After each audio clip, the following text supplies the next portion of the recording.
Yo la team, aujourd'hui on se voit pour une théorie sur le lien entre la tribu des trois yeux et Teach. Comment Teach pourrait réussir à atteindre Raftel. C'est parti!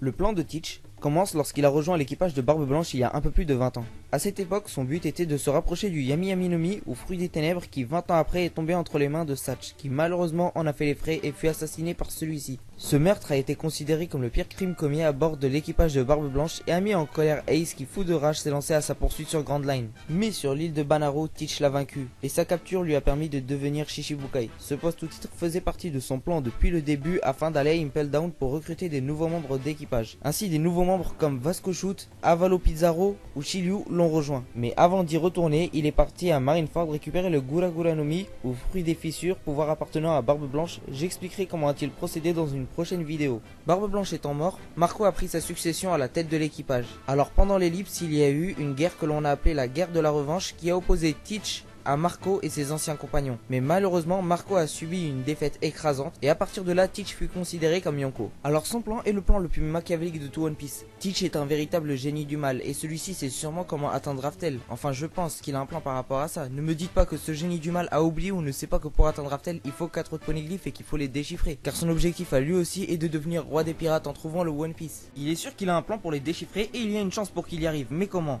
Par élimination, nous verrons qui pourrait potentiellement faire partie du plan de Teach afin de déchiffrer les héros de poneglyphes. Premièrement, ça ne peut pas être un scientifique d'Ohara car ils ont tous été tués par le Buster Call excepté Robin, mais celle-ci fait partie des Mugiwara. En plus de ça, quand Teach l'a vu à Mocktown, avant qu'il prenne le Knuck Upstream, il n'a pas montré de réel intérêt à son égard alors que c'est une pièce maîtresse, je dirais même la pièce la plus importante pour atteindre Raftel, car à ce moment de l'histoire c'était la seule qui sache lire les poneglyphes. Mais Teach à ce moment-là était plus intéressé par Luffy, cela prouve qu'il avait déjà connaissance d'une personne qui sache les lire, enfin selon moi. En deux, nous pouvons nous demander s'il pensait à Oden Kuzuki car ces deux-là se connaissaient vu qu'Oden faisait partie de l'équipage de Barbe Blanche à un moment. Et en plus l'équipage de Barbe Blanche pouvait bizarrement aller sur Wano Kuni, vu qu'on sait que Ace y est parti. Le clan Kuzuki pouvait lire et écrire les poneglyphes, mais ce savoir s'est arrêté à la génération d'Oden Kuzuki qui a été assassiné pour ça. Et Momonosuke son fils n'y connaît rien car Oden ne lui avait pas encore transmis ses connaissances. Donc ça ne peut pas être un daimyo de Wano Kuni. La troisième option est apparue il y a peu de temps à Totland. Pour ceux qui ne sont pas à jour, je vous préviens, ça va spoil. Alors je veux bien sûr parler de la tribu des trois yeux dont fait partie Pudding, 35e fille de la famille Charlotte. Déjà c'est une tribu, donc il n'y a pas qu'un seul individu, tout comme les longs bras, les longues jambes, etc. Même si Oda venait à nous dire que cette tribu a été traquée et recherchée pour ses capacités, ce qui est possible, il peut toujours rester quelques individus. Mais je ne vois pas Teach kidnapper Pudding, ce serait trop compliqué à réaliser pour Teach et trop simple de la part d'Oda. Mais je pense que ce personnage faisant partie de la tribu des trois yeux est un personnage que nous avons déjà vu et pourquoi pas dans son équipage. Alors voyons sa team. C'est un singe, c'est une singe et les autres sont tous des singes. Mais il y en a un qui se démarque et pas que pour sa stupidité. Oui, cet homme est stupide, il porte un masque sur un masque. Non, plus sérieusement, Oda pourrait nous avoir tous eu en ayant placé un membre de la tribu des trois yeux des Mocktown. C'est-à-dire que Teach serait un méga mastermind. En plus de ça, je sais pas pourquoi, je le sens bien. Donc oui, je pense à Jesus Burgess. Et en gros, sous son masque, il y a un troisième œil. Ce qui voudrait dire que son masque ne fait pas référence à un catcheur mexicain, mais plutôt qu'il sert à dissimuler ce troisième œil. On ne connaît pas encore toutes leurs capacités, mis à part que lorsque leur troisième œil est éveillé, ils ont un pouvoir équivalent à celui de Goldie Roger qui pouvait entendre la voix de toute chose. Ça nous a été dit par Big Mom. Donc Pudding tout comme Burgess peuvent selon moi déchiffrer les poneglyphes.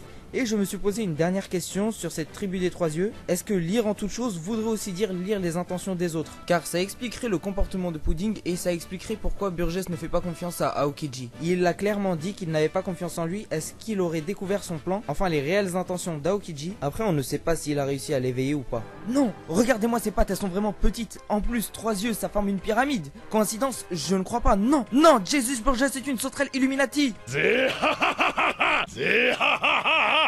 Je m'en ouf, je me moque de lui, il est surcoté et je le déteste, c'est une victime. Après j'ai pas de preuve de tout ce que j'avance, mais j'ai procédé par élimination. Ça ne peut pas être un scientifique d'Ohara ni Robin, vu que les scientifiques d'Ohara sont morts et Robin fait partie des Mugiwara. Ça ne peut pas être quelqu'un de Wano Kuni, vu que ça nous a été dit que seuls les daimyo se transmettent ce savoir de pouvoir lire les poneglyphes et que ça s'est arrêté à la génération d'Oden Kuzuki qui fut assassiné par Kaido. La troisième option qui vient récemment d'apparaître est pour moi celle que Oda réserve à Marshall D. Teach. Après ça peut être un autre personnage qui a été rencontré après après l'ellipse. Mais ça m'étonnerait car il est resté pendant plus de 20 ans à bord du navire de Barbe Blanche et a eu le temps de peaufiner son plan. Il a eu le temps de bien réfléchir tout en bouffant des tartes aux cerises toute la journée. Ce qui est sûr, c'est qu'il a un plan par rapport à ça et qu'il connaît sûrement quelqu'un qui est capable de les déchiffrer. Mais après, qui est-ce? C'est ça la question. Merci d'avoir regardé cette vidéo, j'espère qu'elle vous aura plu. N'hésitez pas à vous abonner et à lâcher un pouce bleu, ça fait toujours plaisir. Merci à Maxime Berry pour les montages de qualité qu'il me fait. Merci aussi à Oshaku-san qui vient de me faire le logo de ma chaîne. Sans oublier Jordan cette fois.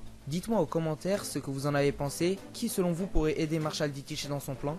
Si vous avez apprécié ce format de vidéo, n'hésitez pas à aller faire un tour sur ma chaîne, j'ai fait plein de théories de ce genre. La dernière en date est une théorie sur Kuma où j'explique quelles pourraient être les inspirations d'Oda pour ce personnage, quel est son avenir et à quel équipage aurait-il pu appartenir. Ah, attendez, j'ai un dernier message à passer. Je vais bientôt faire une vidéo en collaboration avec plusieurs autres chaînes dont One Piece News, Shinsekai TV, Samlove et Mugiwara Brothers. Allez faire un tour sur leur chaîne si ça vous intéresse et n'oubliez pas, le One Piece existe.